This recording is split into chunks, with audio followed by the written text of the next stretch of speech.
The very first thing you're going to want to do is start tracking your food. You want to know what you're already eating, honestly. You don't want to guess, you don't want to assume, you don't want to think I'm eating healthy. You want to know exactly what you're eating, how much you're eating, and where that food is coming from. Is it all carbohydrates? Is it all fats? Is it all high calorie foods? There is no judgment here. You cannot change anything without first knowing what you're consuming. So you have to know very honestly what you're eating, where it's coming from, and how much you're eating, how many calories. I personally use MyFitnessPal. You want to track everything you're eating for a couple weeks.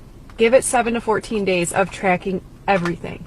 Your morning coffee, whether it's a Starbucks run or you're making it at home, what you're putting in that, anything you're putting in your mouth, any condiments you're using. If you're taking a handful of nuts, you are tracking that. If you are taking a bite of your kid's mac and cheese, you are tracking that. You want to know exactly what and how much you are eating so that you can make changes. The coolest thing about this is that if you are just assuming you're eating low calorie and you're tracking every single thing you're eating and you find out you're actually eating closer to 3,000 calories a day, you can easily decrease that number and see results without a whole lot of stress. The thing you're going to want to do is take a look at what you're eating and just get familiar with it. Just know this is what's going into my body.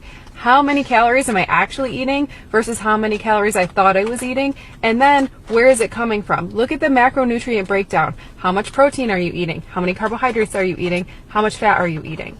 That gives you a really good idea of what you're putting in your body. The thing I would do is start eating very simple, very basic, balanced meals.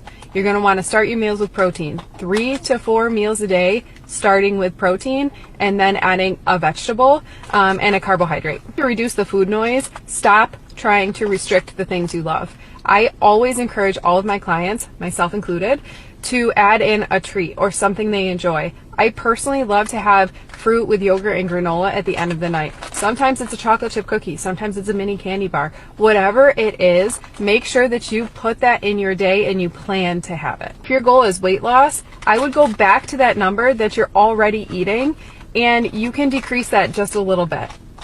You can start a calorie deficit by doing something as simple as taking out a high calorie coffee.